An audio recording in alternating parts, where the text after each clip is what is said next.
Good Monday morning. We are learning more about the sudden passing of Senator Lindsey Graham. As Washington mourns the loss of one of the Republican Party's most prominent voices, it is July 13th. This is Today. Paying tribute. No better friend, no tougher adversary. Colleagues and friends on both sides of the aisle honoring the South Carolina senator's life and legacy. He's going to be appreciated more now than he was when he was living. And this morning, new details on his sudden death over the weekend, why the FBI is involved in the investigation, and who could take his place on Capitol Hill as we remember Senator Graham's decades of public service. Breaking overnight, new escalation. The U.S. and Iran trading yet another round of attacks across the Middle East as the fragile ceasefire continues to unravel. The Strait of Hormuz thrown into new chaos. Oil prices back on the rise. We're live in the region with the very latest. Extreme weather. Oh my God, the car! A major cleanup underway across the country after strong weekend storms. Tens of millions set to face a new flood threat and a dangerous blast of brutal heat with record highs possible in the Midwest. Al's tracking all of it. Yellowstone attack. Dramatic video of a terrifying encounter. A bison charging through a campsite and tossing the 65-year-old tourist into the air. It was like watching a bulldozer move out at 45 miles an hour. Just ahead, how that man is doing and what park officials are saying about the alarming incident. All that, plus remembering Sam Neill. Don't move. Can't see us if we don't move. Sad news from Hollywood overnight. The star of Jurassic Park has died. We'll remember his life and career. From NBC News, this is Today with Savannah Guthrie and Craig Melvin.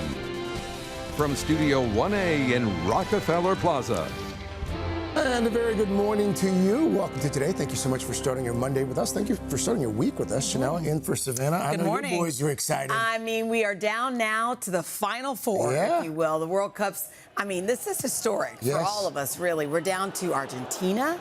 That was quite a game with England, France, and Spain. So we'll have a little preview of that coming up in just a few minutes. All right, meantime, take a look at this. This was the scene around the city of Philadelphia, part of a dangerous system that brought damaging winds and deadly flash flooding.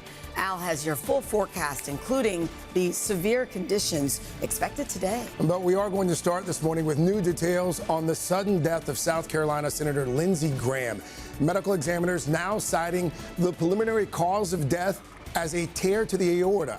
Known as a longtime foreign policy hawk, Graham had just returned from a trip to Ukraine when emergency crews were called to his D.C. home Saturday night. And it comes as the war with Iran is escalating once again. More strikes overnight and more confusion over whether or not the Strait of Hormuz is actually open for business. We've got it all covered for you this morning. We'll start with NBC's Ryan Nobles. He is in Washington for us. Ryan, good morning. Hey, Craig, good morning. And there were no signs that the veteran senator was dealing with any serious health issues, so his death came as a complete shock to the many who knew him. He was actively engaged in a re-election bid for his 5th term in the Senate and was scheduled to be a guest on Meet the Press Sunday morning. Instead, his family and close friends are now mourning the loss of a unique and at times controversial Washington institution. Washington is mourning the loss of one of their own today, with the sudden passing of South Carolina's longtime Republican fixture, Senator Lindsey Graham. The preliminary medical examiner's report revealing a tear in the aorta, the main artery from the heart, led to his death. That tear likely caused by long-term hardening of his arteries. Paramedics rushed to Graham's home Saturday night. These images obtained by NBC News show their response. I said, I'm not seeing cardiac arrest. By early Sunday morning, his office announced he'd passed away.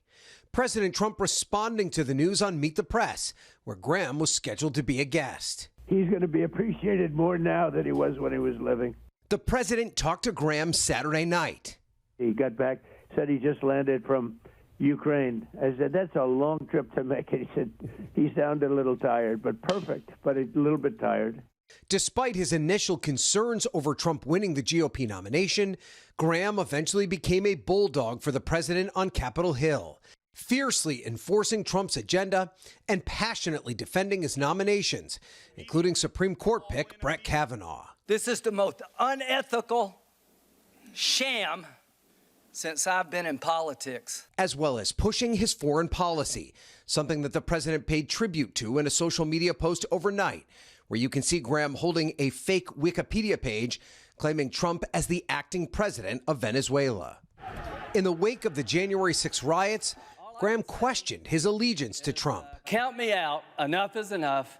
But he later championed Trump's return to the White House. His absence removes a major GOP voice in favor of the use of American military might, including the defense of Ukraine and Israel.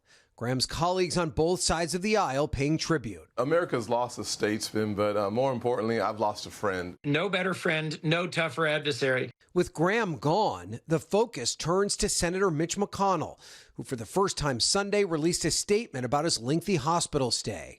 McConnell saying he lost consciousness after a fall, but did not have a heart attack or a stroke, adding he caught pneumonia in the hospital. And the medical examiner said that toxicology and microscopic tests still need to be finished before Lindsey Graham's official cause of death will be revealed. South Carolina's governor will appoint a replacement to fill out Graham's term until the end of the year. The state will also hold a snap primary to replace Graham's name on the ballot for the fall election. In both cases, he'll likely be replaced by a Republican. Craig? All right, Ryan, thank you. Let's bring in Kristen Walker, moderator of Meet the Press. Kristen, always good to see you. Thanks for being with us. As Ryan mentioned there in his report, Senator Graham was actually slated to be a guest on yesterday's Meet the Press. You've interviewed him dozens of times. You talked to him a lot as well, I know, Kristen. What was he like off camera? What was he like when he was not there in the upper chamber? Well, Craig, Senator Graham was the very first lawmaker who I met with when I was given the role of moderator of Meet the Press. And he just gave me this wonderful advice, which is to always make sure your guests feel heard. And quite frankly, that's advice that I carry with me to this day, every show. Senator Graham was just deeply passionate about domestic, but also foreign policy. He loved the debate, Craig. I spoke to him multiple times this week while he was at the NATO summit at Ankara, Turkey. He was eager to come on Meet the Press and talk about everything from Iran to Ukraine. He just met with President Zelensky, as you all were discussing. And look, Craig, this would have been his 64th appearance on Meet the Press, which would have made him the second most frequent guest behind his good friend, the late Senator John McCain. 64 visits. On that note, how does his passing impact where we stand on Iran and Ukraine? Chanel, really important question. Look, Senator Graham was one of President Trump's closest allies. You saw it there in Ryan's piece. By his own admission, he was one of the most hawkish members of the Senate. And he told me again, just this week, he thought that right now was the time to ramp up military actions in Iran, given the recent provocations by the regime. He was making that case to President Trump. He was also a staunch supporter of Ukraine. He has consistently pushed for the U.S. to stand firmly behind Ukraine. In fact, he just secured the president's support for this bipartisan bill. He's been working on it for months. It would have applied more pressure to Russia. So what is lost is that powerful voice on these topics, whether lawmakers agreed or disagreed. Look, I spoke to the president yesterday, as Ryan noted, on Meet the Press, as well as South Carolina Senator Tim Scott. They both stressed how these political debates were Graham's purpose in life. That's how he saw them. Two questions here really quickly, Kristen. What happens now with Senator Graham's seat? Any idea on who could replace him there in the Senate? And the update on Senator Mitch McConnell there in Kentucky. What can you tell us? Yeah, both important, Craig. The Republican majority is incredibly narrow in the Senate, which adds urgency for Senator McConnell to return. He said in that statement he plans to do exactly that. It also adds urgency on the South Carolina governor to fill Graham's seat. Because of the narrow majority, though, in the House, it's pretty unlikely the governor would appoint a sitting member of Congress. Some people are eyeing the lieutenant governor of the state, who the president actually endorsed in her race for governor this year, which she did not win. The president told me on Sunday he does have someone in mind. He said he doesn't want to talk about that just yet because right now he's focused on paying tribute to Senator Graham, his dear friend and ally. Okay. Kristen Walker there, moderator of Meet the Press. Kristen, thank you. Another major story we're following for you today. The U.S. and Iran trading even more attacks overnight. Some of the most intense in months as the already fragile ceasefire continues to unravel. NBC's Matt Bradley joins us now from Tel Aviv. Matt, good morning. Hey, good morning, guys. So the U.S. has now fired 3 volleys of airstrikes against Iran over just the past 3 days. The U.S. said in retaliation for Iranian strikes against shipping in the Strait of Hormuz. But that's once again brought the entire Middle East to the brink of war. Overnight, shots fired across the Middle East. U.S. Central Command announcing a new wave of airstrikes against Iran, targeting Iranian military air defense, radar sites, and drones. Iran's military firing back, saying it struck U.S. bases in Jordan, Bahrain, and Kuwait overnight. Iranian state media showing these videos of what they called retaliation, but that NBC News couldn't independently verify. While this video shows a strike near a United Nations encampment near Kuwait's border with Iraq. President Trump told NBC's Kristen Welker the attacks were retaliation for Iranian strikes against shipping in the Strait of Hormuz. We bombed the hell out of them last night. They're very, very evil and sick people. The president said the Iranians had already agreed with the U.S. on a comprehensive deal that included major Iranian concessions before Iran opened fire again. They agreed to a deal yesterday, a perfect deal for us. And then after that, they left the room. And then within an hour, they launched a drone at a ship. The president told Meet the Press the Strait of Hormuz remains open, even though Iran had said earlier that it was closed. The latest salvos followed days of renewed fighting between the U.S. and Iran that effectively canceled the Trump administration's ceasefire and have already sent oil prices surging again as markets opened this morning. Now, with attacks on both sides escalating, it appears the fragile ceasefire may be unraveling. And just in the past few hours, Iran's Ministry of Foreign Affairs blamed the U.S. of violating the terms of the ceasefire, accusing the U.S. of going against that memorandum of understanding that Trump signed with Iran last month. Guys? All right, Matt, thank you. Meanwhile, here at home, a large swath of the country is in recovery mode this morning following a weekend of heavy downpours and high winds. Some of the storms so intense, one major city was forced to issue a disaster declaration. We're going to get to Al in that forecast in just a moment, but let's start with NBC's Shaquille Brewster. He joins us now with the very latest. Shaq, good morning. Good morning, Craig. And we are already feeling the heat here in Chicago. Millions bracing for another heat wave that's already taking hold out west. Meanwhile, further east, folks are cleaning up this morning after another round of severe summer storms. This morning, large sections of the country cleaning up after a weekend of intense storms. Parts of Pennsylvania hit hard and fast. Oh my God, the car! The car! Straight line winds knocking down so many trees and power lines in Philadelphia, the city's mayor issuing a disaster declaration. The roof of this apartment building ripped off and tossed into the street. I heard a giant boom, and I'm like, did we get hit by lightning? And then I looked out the front door and saw the roof was on top of my vehicle. Across parts of the South, the rain kept coming in waves. From Louisiana, y'all know I love the rain, but this is not good. To Missouri, where RVs lost their grip on the soggy ground and slid toward the water. In Tennessee, water surged through the streets, sweeping along debris and triggering mudslides. It comes as another life-threatening heat dome is building up in the West, producing stifling triple-digit temperatures and putting more than 46 million people under heat alerts. As crews battled growing wildfires in California over the weekend, prompting evacuation warnings.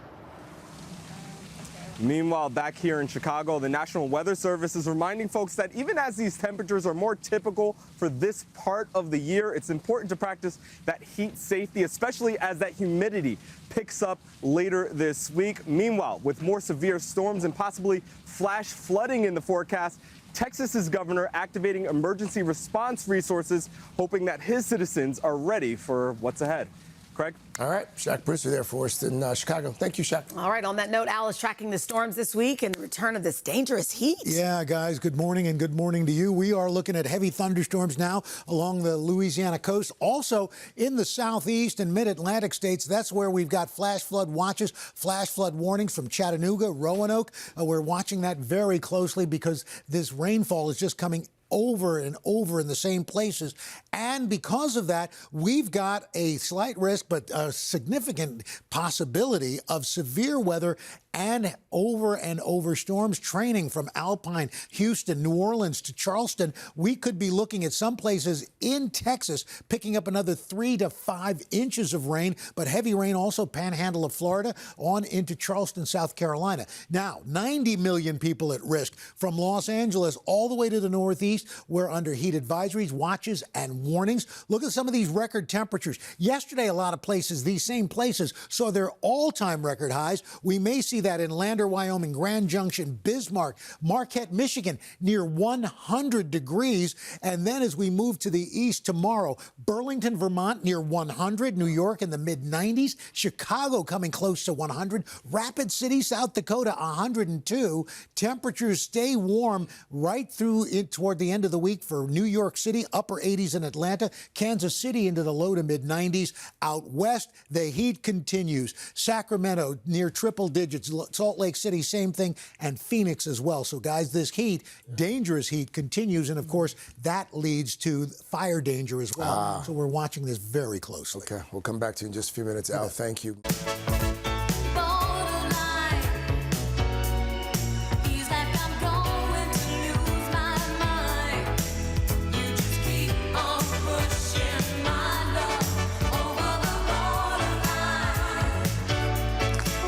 Jones singing along there. Look at you. All right, back at 7:30 with the Material Girl herself, Madonna.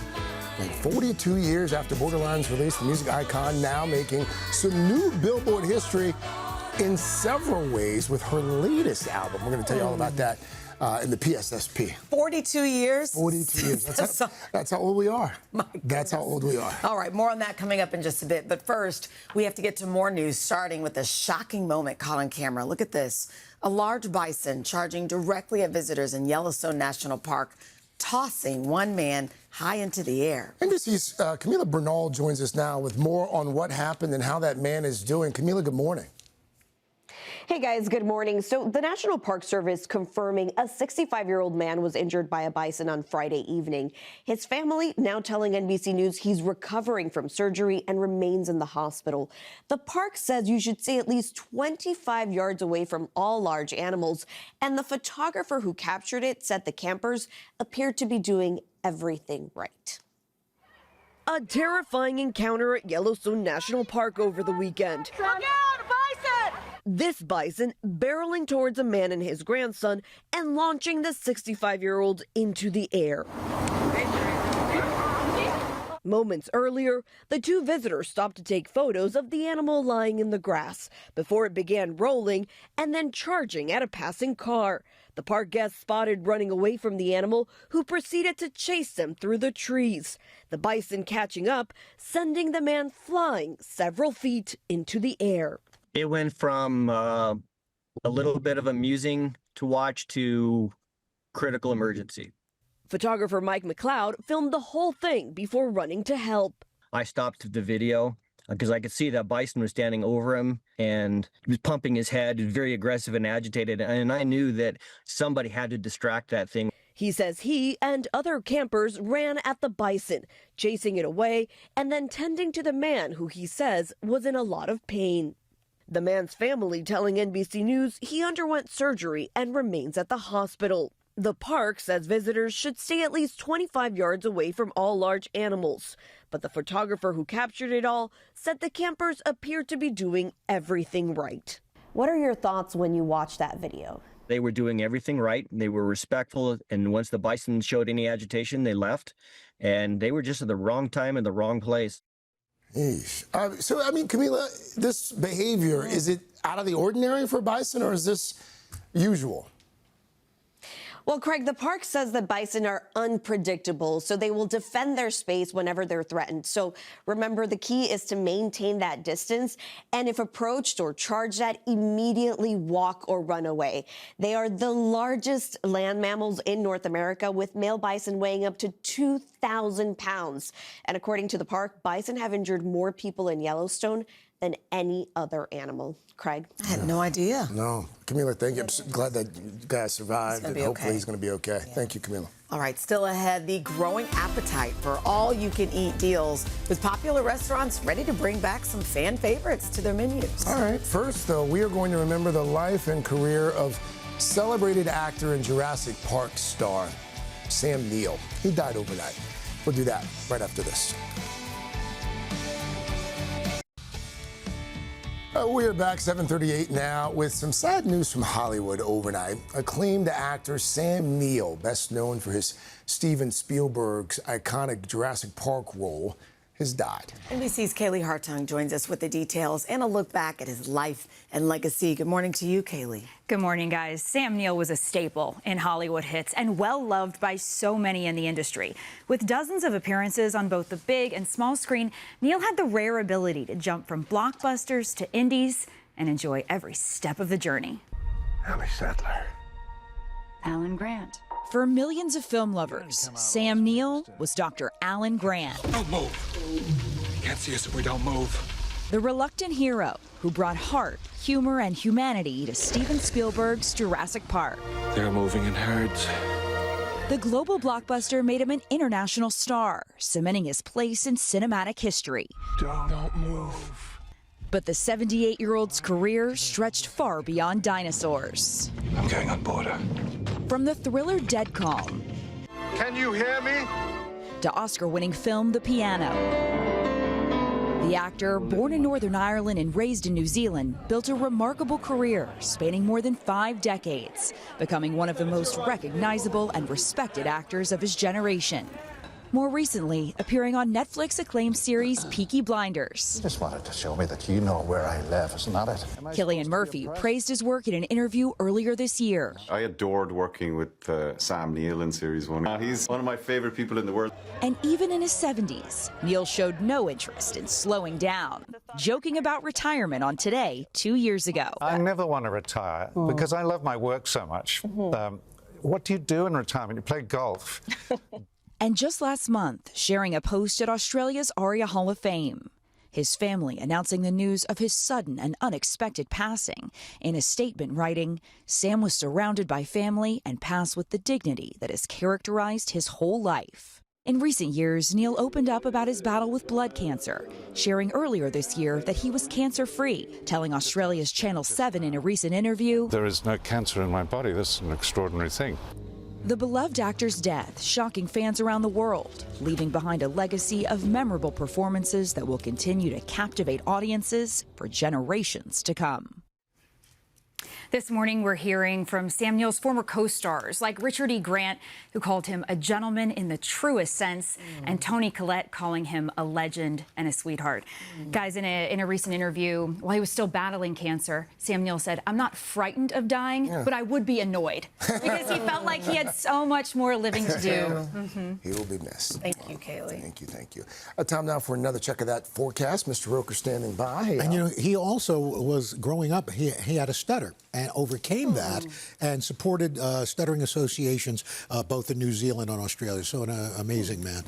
We've been talking about this warming El Nino. We've got this massive marine heat wave going on. It's a prolonged period above average sea temperatures, anywhere from a Category 1 to Category 3 now, making Category 3 severe. This is going to have really significant impacts on marine life and weather patterns, not just along the Pacific, but also within the continental United States. So this heat wave covers half the Pacific Ocean. This is 3 times the size of North America, and it's a 50% increase in size since January. Now, this active tropical Pacific means more intense hurricanes and typhoons that could be happening, and that increased evaporation could make for heavier monsoon in the southwest. Plus, going into the winter, as we look ahead, it could create an active storm track, bringing heavy rain from the southwest all the way into the southeast. These atmospheric rivers and elevated sea levels for the west coast could mean really big problems. That's what's going on around the country. Here's what's happening in your neck of the woods.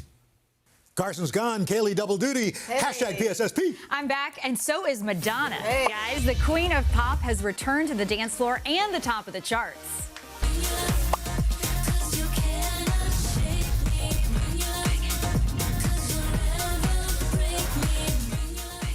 That song, Bring Your Love, comes from Madonna's new album, Confessions 2, which just made history. Oh. Not only does it land at #1 on the Billboard 200, but Madonna now becomes the first artist with a #1 album in 4 different decades. Wow. The Material Girl also joining a select group of musicians with 10 #1 albums. And if that wasn't enough, Confessions 2 earned the biggest week in sales for a dance album this year. Nice. Wow. Yeah. Okay. I'll take it. Only Madonna can do it. Right? Madonna.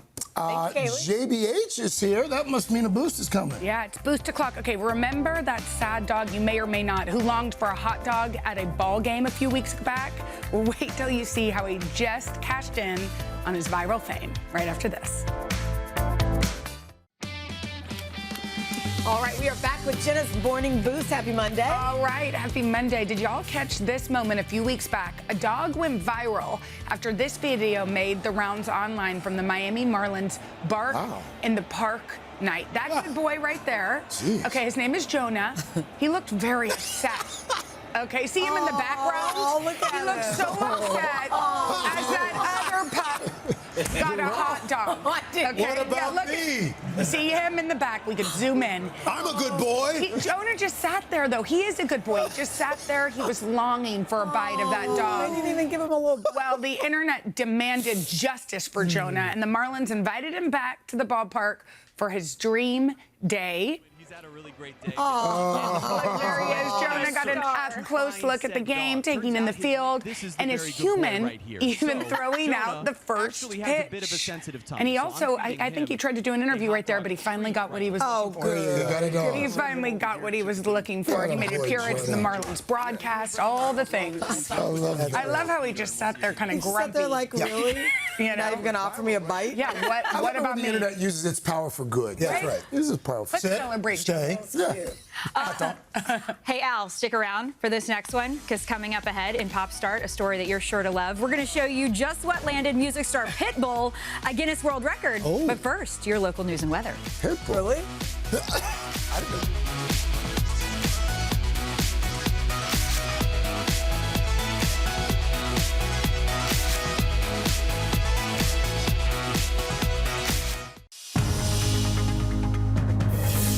It's 8 o'clock on Today. Coming up, remembering Lindsey Graham. Reactions pouring in this morning after the sudden death of the longtime Republican senator.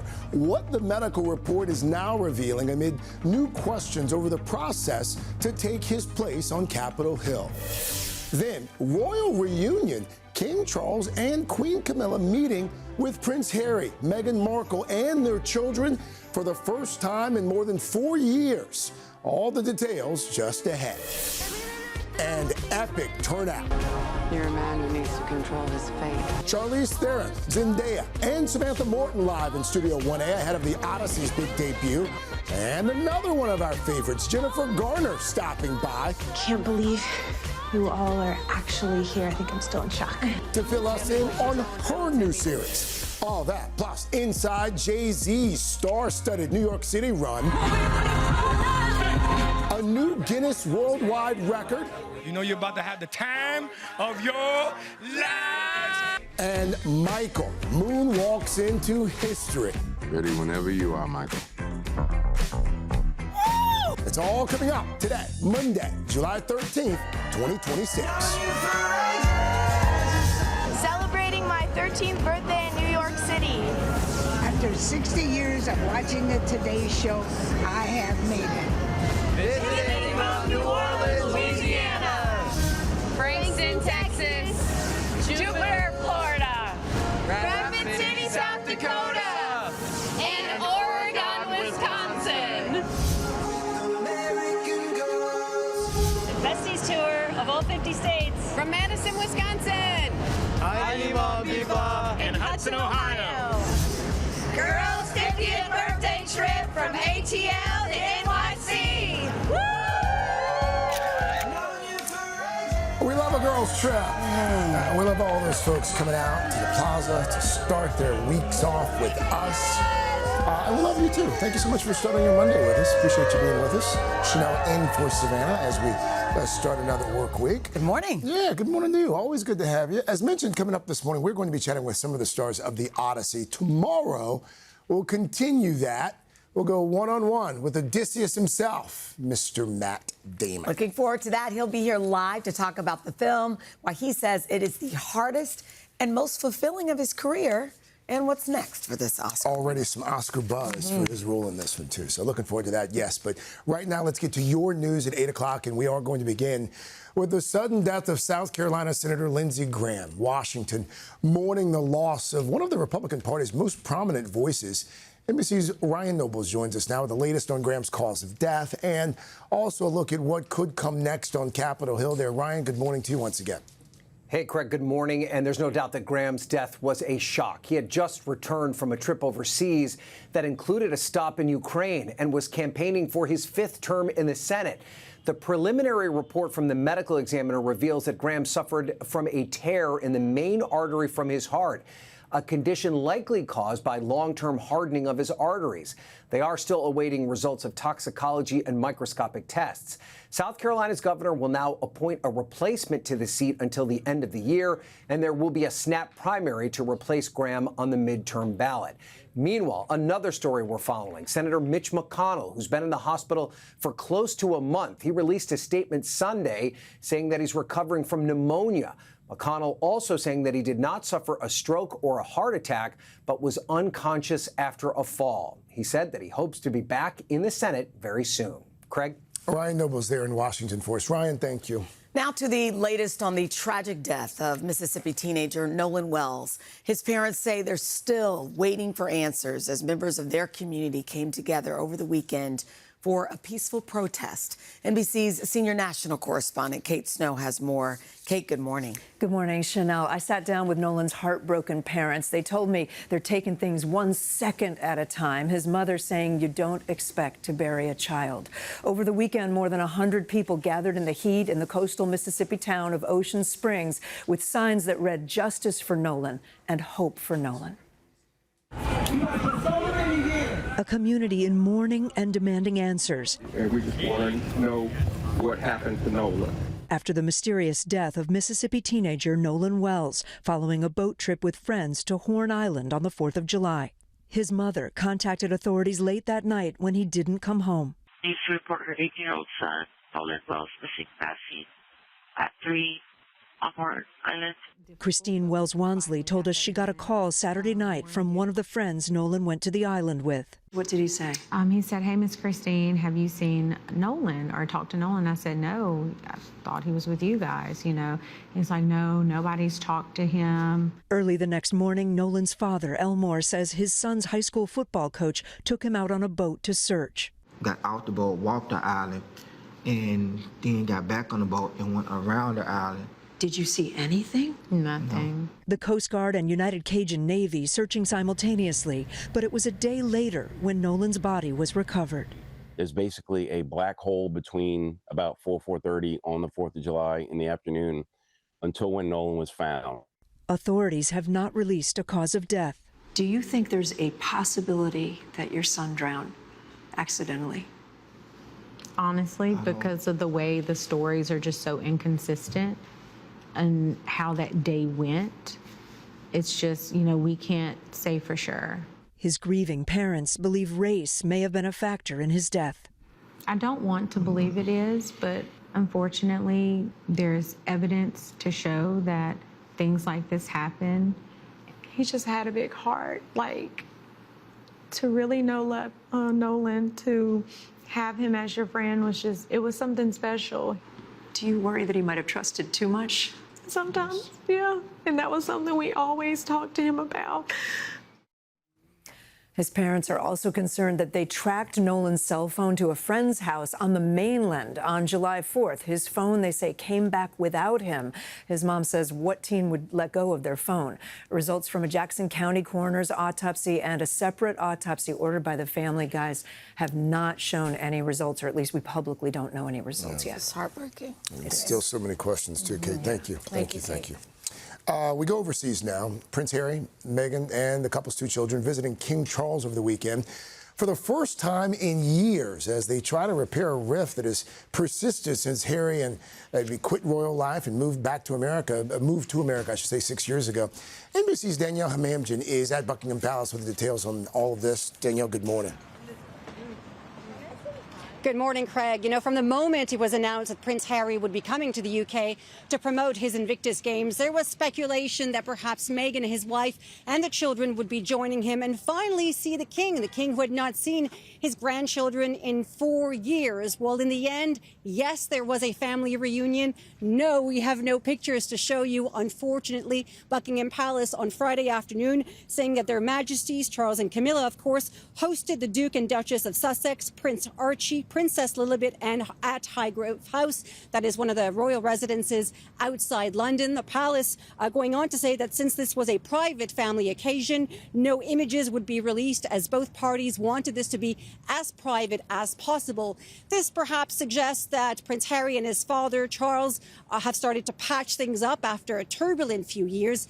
As for his brother, William, there still appears to be quite a bit of tension there. No meeting announced between the brothers and might still take a while before that happens, Craig. All right, Danielle Hamamjian there over the pond for us. Danielle, thank you. All right, we are going to stay in London now, just about 6 miles from where Danielle was standing. That's where top-ranked tennis star Jannik Sinner was attempting to take home his 2nd straight Wimbledon title.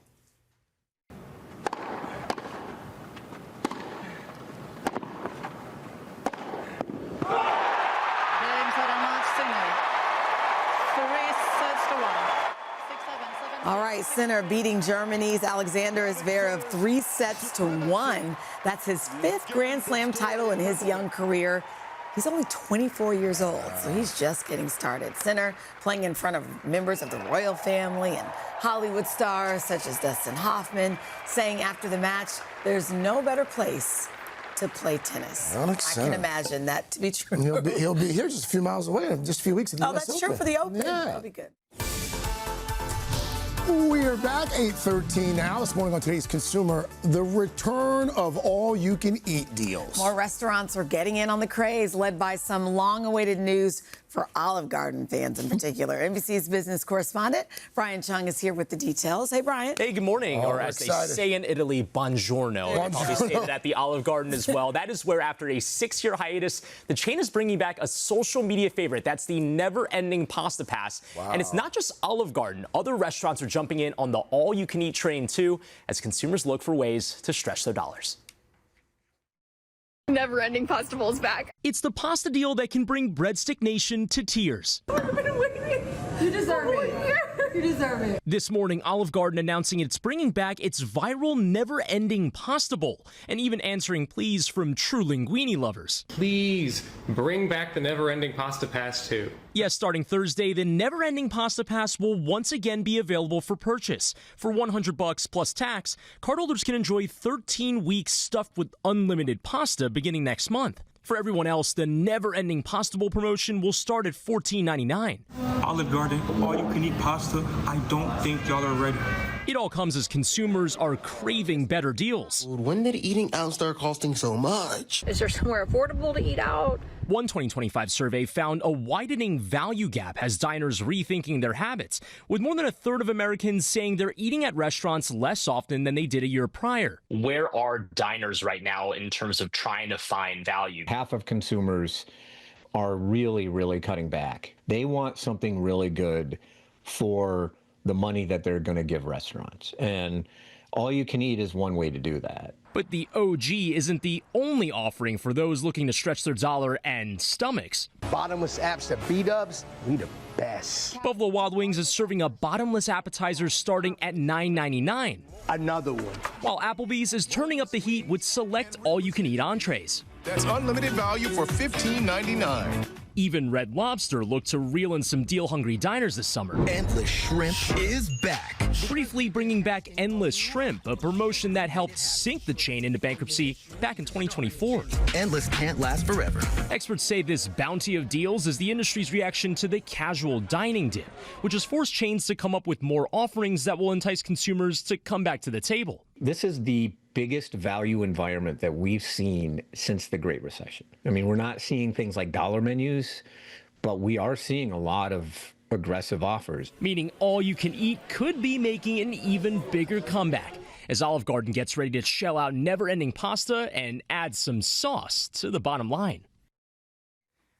Keeping in the theme, we got the breadsticks right here. We've been eating them. And again, I should remind people that there will only be 10,000 of those pasta passes. So you have to go online, you have to get it. So they've crunched the numbers. They know they've how crunched the much numbers, but you know, it's something that sold out in seconds the last time that they offered this. And again, this is something that you get the card, you can start using it beginning at the end of August. And then for people that don't have the pass, you'll be able to have the unlimited pasta option. I believe it's going to be a set amount. That's a lot of pasta. I hope that the number crunchers at Olive Garden have done their homework. So for $100, if you wanted to, you could just eat dinner there every night? Over the course of that 13-week period. Sorry, I'm mid-bite right now. It's okay. But nonetheless, you got to do the math, right? It's a challenge for people to try to, like, okay, can I get my money? But you have to go 5 times about. But that's the thing. Like, I feel like if it becomes a game for a lot of people. Like, if you've paid to eat all you can. Yeah, well, don't encourage them. Well, I'm just saying, like, you got to get your money's worth. Well, while we're at it, can you bring back the stuffed mushrooms? Because I noticed. Asking for a friend? Asking for a friend. We're putting in a request so now. yummy. Mal, let me see if I can email somebody. Thank you for the one of these. and the bottomless salads. Okay, Craig, I'm going to need your help with this first item. Jay-Z, this morning the rapper is fresh off 3 sold-out performances at Yankee Stadium. The special shows were in honor of the 30th anniversary of his debut album, Reasonable Doubt. He got a few A-listers to join him across the weekend, including Pharrell, Alicia Keys, and Usher. And his daughter Blue Ivy also took the stage, performing a piano solo to his song Feelin' It. Of course, it was a family affair. Beyonce surprised last night's crowd singing her hit, Drunken Love.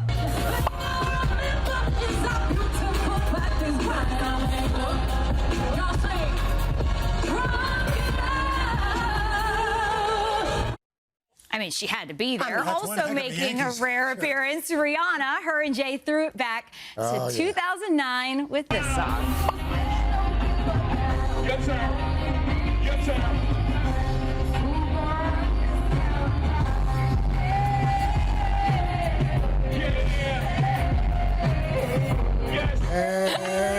The historic show set the record for most tickets ever sold for a concert at Yankee Stadium. Craig, you were one of them there. What'd you think? It was epic. I mean, it was me and my younger brother and my son and one of his sons. We went Saturday night, and let me tell you, like, sometimes you're like, oh, is it going to live up to the hype? Yeah, it exceeded the hype. Yeah. And by the way, everyone was having a good time. And it's like, oh, here's Eminem.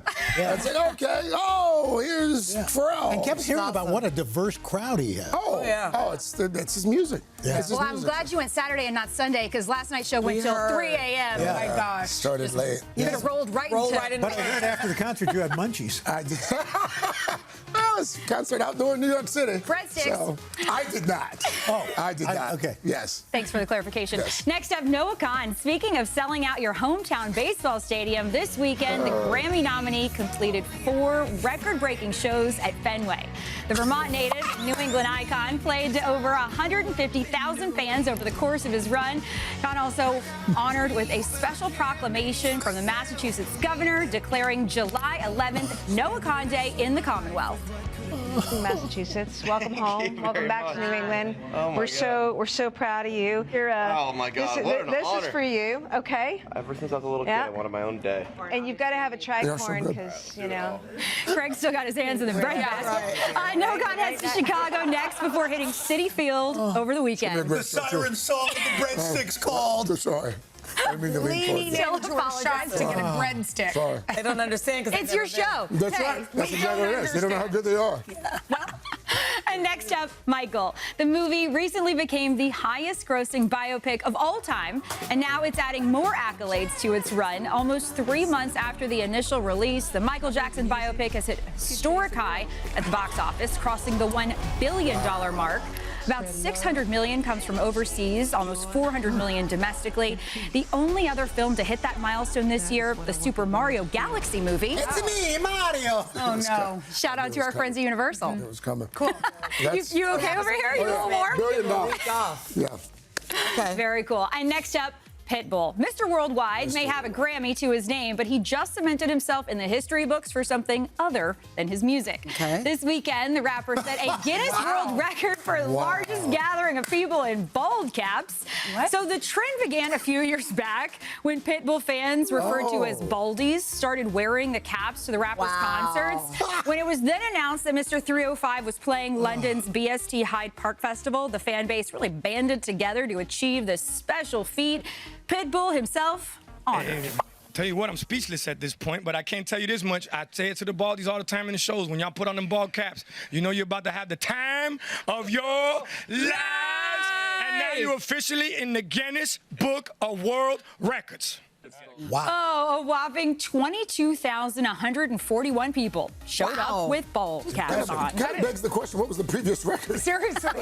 I think, don't you think it was the first record? Probably. Yeah, probably. But give someone to strive for something. Don't hate on the baldies. No, we love the baldies. We love the baldies. Next up, Little House on the Prairie. Fans of the original series will remember Nellie was always nagging those Ingalls So's girls. her father. He can't even pay what he owes in the store. Yeah. Can't get a decent job either. All he does is dig in the mud and clean up after horses. My pa works hard. So does a mule. Well, with the reboot of the series on Netflix, the nemesis of the prairie has returned. Actress Allison Arngrim, who played Nellie on the OG show, made a cameo as Ida, a woman the Ingalls girls run into in the woods. We're looking for Mr. Edwards.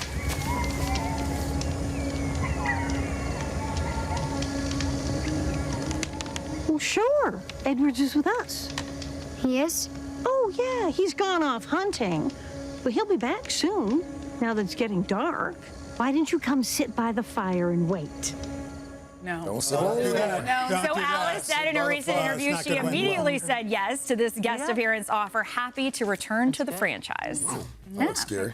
And finally, The Odyssey. We are kicking off our week-long celebration of Christopher Nolan's epic new film with a pop star exclusive. We've got a sneak peek look behind the scenes as told by the film star Matt Damon.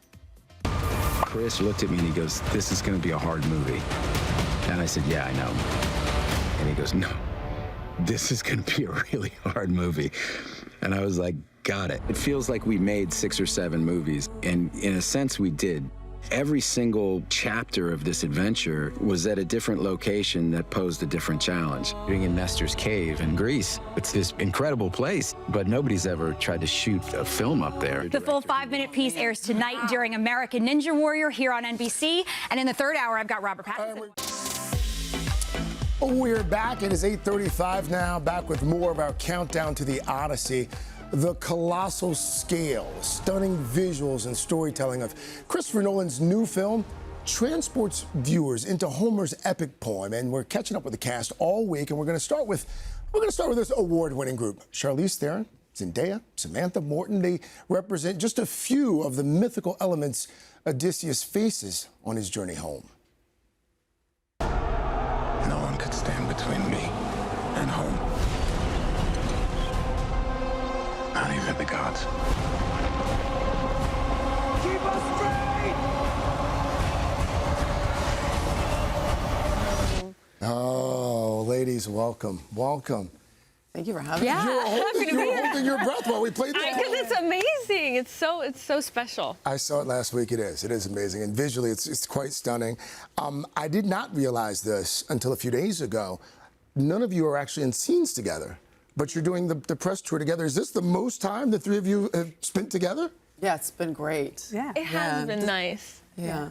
And it's truly an epic film. It's filmed on several continents. I'll start with you, Samantha. Where did you film? Which countries? I filmed in Scotland, which for me was a bit like, oh, really? Because that's where that's like where my foster parents live. So for me to be like, oh, I'll go and see my parents, and then I'll knock about a bit, get some fish and chips, and yeah, so Scotland. Okay. So, where did you film? I kind of popped in everywhere. Okay. I popped in and out of everywhere, which was so special. I mean, some of the locations, I feel so lucky to be able to have explored, because I otherwise maybe wouldn't have even known they existed. It's some of the most gorgeous locations. And yeah, I also felt bad because I was just like, people had been going on this odyssey, if you will, like working so hard, going location to location. I would just pop in and be like, hey guys, you know. But it is really, I mean, extraordinary. And Charlize, how about you? So when I met with Chris, he's like, I'm thinking of shooting this part in Bora Bora or Fiji. And I was like, say no more. When do we go? Should I have my suitcase back? Yeah. But we ended up in a beautiful place. It's actually the windsurfing capital of the world. So it's just a little windy, but it was in Morocco, and it was beautiful. It was a lot windy in some of those scenes I saw. Yeah, it was not Bora Bora. Yeah. This is how he gets you. Yeah. He's like, she likes the tropics. Yeah. Let's sell her on that. And all of your scenes are exclusively with Matt Damon, and this was, I think, the first time in like 25, 26 years that you'd worked with him. 30 years. I think so, yeah. Legend of Bagger Vance. Yeah. What was that like, reuniting with Matt? It was amazing. You know, I think that was maybe for me the biggest surprise, was how sentimental it started to feel. Like we did the first take and I just went, oh my God, we did this when we were babies. And here we are, two old humans. No, he's just one of my favorite people. And it's rare that you get to do something like that, you know, to experience the same experience like 30 years later. And with someone as great and as wonderful. He's just good people. He's lovely people to be around. And we're all so happy for him that he got this opportunity. A better man couldn't have gotten it. And he shines again, like no surprise. Your first day on set, it's the sacking of Troy. I know. There's really elaborate scene in the film. Yeah. I mean, it was, I honestly, I mean, without, you know, kind of the kind of corny saying is like it felt like a dream, but it really did. I think I was on a night shoot on Euphoria like the night before, and then I traveled there, and I had never seen such scale. I mean, we keep talking about the scale, the magnitude, the detail from every single performer. Also, everyone's giving so much. I've never seen so many background performers, stunt people. Everyone is, there's fire, there's lights, there's, you know. All the things. All the things. Right. And people are giving so much. And so that's a high stakes, high pressure first day. And I also read on that first day, your partner, Tom Holland, he was there to support you. Yes. What was that like? Well, because I was so nervous. It's my first day on a Chris Nolan set. I don't want to, and everything is, you know, moving in such a level. I don't want to be the thing that's holding it up, you know? So he came on his day off, and I could, like, it's like, you know, having someone in the wings. You get to look over and they're like, you got it, like, you're doing good. So it was nice to have that support. Samantha, I'm going to embarrass you for just a moment here. I'm going to read something that Christopher Nolan said about you after one of your takes, and this is a quote verbatim. After one of Samantha's takes, the crew gave her a great round of applause. The last time that happened was with Heath Ledger on The Dark Knight. That's high praise. Oh, well, yeah, I think that going back to what you were just saying, the crew as well had been on this odyssey, and so you have a connection with the crew where they're really with each of our characters, but also without giving anything away, there's a scene that I do that people cannot believe is not CGI. So I think the clap was obviously, it was lovely that they were clapping Cersei, but there was also this sense that certainly the special effect, everything that we did came together, and it was to me, I'll never forget it, and it was a beautiful moment and in cinema, you know. It is an extraordinary scene. It is. Well done. Thank you.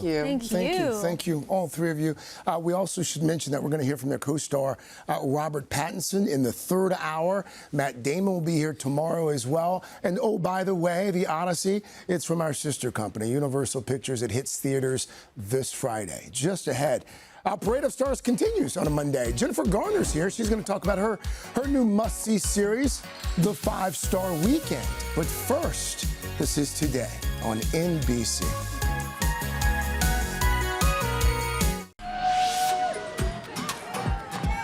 We're back with just one of our favorites here, Jennifer Garner. In the new Peacock series, The 5-Star Weekend, she stars as a food influencer who, in the wake of a sudden loss, invites a group of friends to her home on Nantucket. And soon, well, it becomes pretty clear she may not be coping as well as it seems. Take a look. Okay, you can stop talking about me because behold, the famous Hollis Shaw Blackberry Tart. And this one's not burned. Okay, it still needs to cool down. I'm just gonna grab a quick pick. Lean in. For the Holla Babes. Yay, cheese. You are the Holla Babes. Ooh, dessert. Hey. Look at that. Oh, it looks so yummy. Can't believe you all are actually here. I think I'm still in shock. So, Halls, you doing okay? Yep, forgot the whipped cream. Be right back. Whipped cream. Does anyone want ice cream? She forgot the whipped cream. Forgot the whipped cream. Welcome back. Hi. Thank you. I read that the other cast members here, when they found out that you were attached to it, they were like, of course, if Jennifer's doing it, I've got to do it. Oh my gosh, that's so nice. How lucky. I mean, Regina Hall. Right. Chloe Sevigny. Right. Darcy Carden. Gemma Chan. I'm the luckiest girl in the world. That's a five-star cast. Yes, it's a five-star really cast. Had you worked with any of them before? I didn't Did you know them? any of them. None of us met until the table read, like the few days before we started shooting. For folks who are not familiar with the story, with the book, give us, just sort of set it up for us, like what happens here in the series. So I play Hollis Shaw, who is a food influencer, and she has just lost her husband a few months ago, and she's grieving. She's having trouble getting past it. She wants to feel better, so to distract herself, she invites a friend from childhood, her best friend from college, her best friend from motherhood, her best professional friend, who she has never met in person, but is friends with from Instagram. Wow. And she invites them all to her unbelievable home on Nantucket to give them a 5-star weekend. And she wants to just play, yeah. And they want to really talk and get into what's going on with her life. So they're in a little bit of a... There's the tension. There's a little tension. But I understand that there's also this complicated relationship that she has with her daughter. Yes. Were you able to draw on any of your experience? Played by Harlow Jane.